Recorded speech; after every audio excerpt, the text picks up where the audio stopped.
Okay, today I'm Dean Lell, and I'd like to talk about team building and team dynamics. Anything we try to do at work is going to be done mostly through teams, not as an individual, but you're going to have to work with other people. There's several types of teams. There's functional teams, cross-functional teams. So a functional team is everybody in the same department. A cross-functional team is people across different departments: sales, production, shipping, whatever those departments might be. And then there's virtual teams. They don't really get together. We may be a virtual team here today, and also self-directed teams. So they don't really have oversight from management. Um, they are able to just do their work and get it done.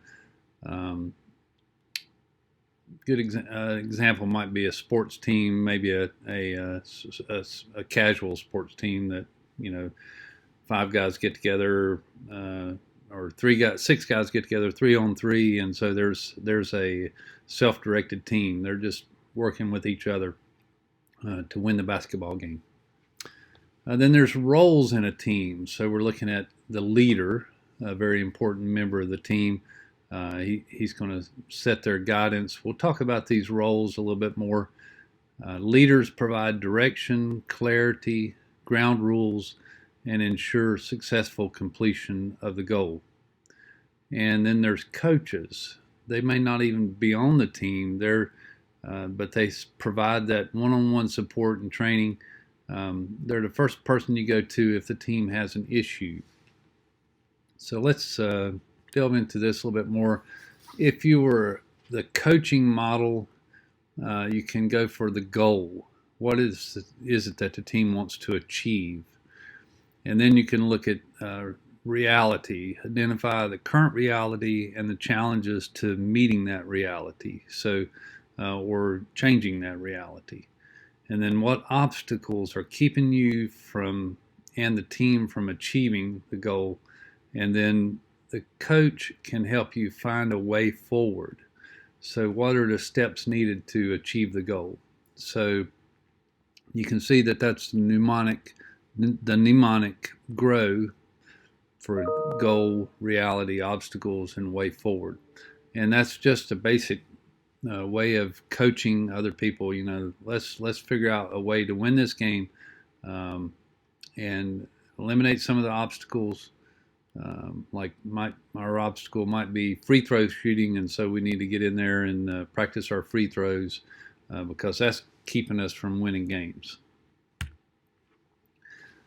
So as team members, and this team role of being a member, you have certain responsibilities, and you really need to take these to heart. So the first thing is to participate in any team meetings. The second is to perform the tasks that are assigned to you. And the third is to actively participate in brainstorming and idea generation activities. So if we look at a team from start to finish, they go through phases. And the first phase is forming. So in this phase, the team just first comes together and they start working as a team. Then the storming phase, they discover that teamwork is difficult, maybe more difficult than they expected. And then the norming stage, the team starts to function as a team. They start understanding what's required and who's going to do what. And then performing, when a team reaches the performing stage, they're functioning at a very high level of performance. And finally, the team breaks up.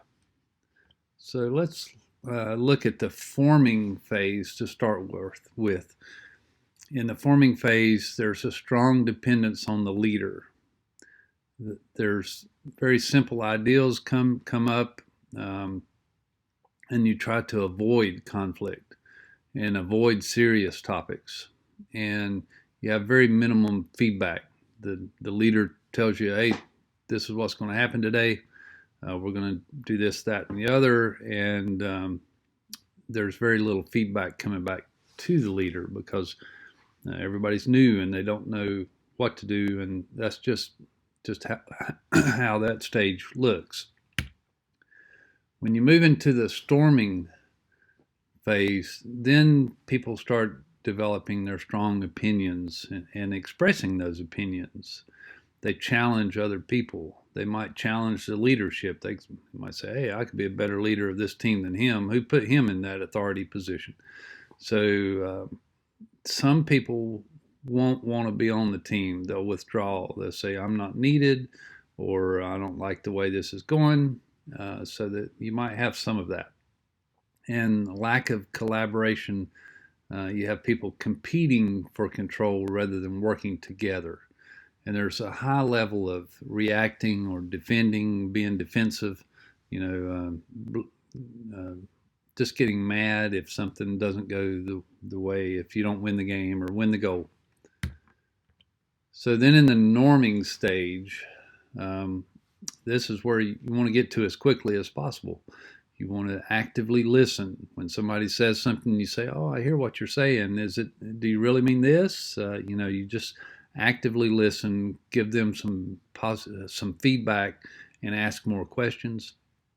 You may have shared leadership.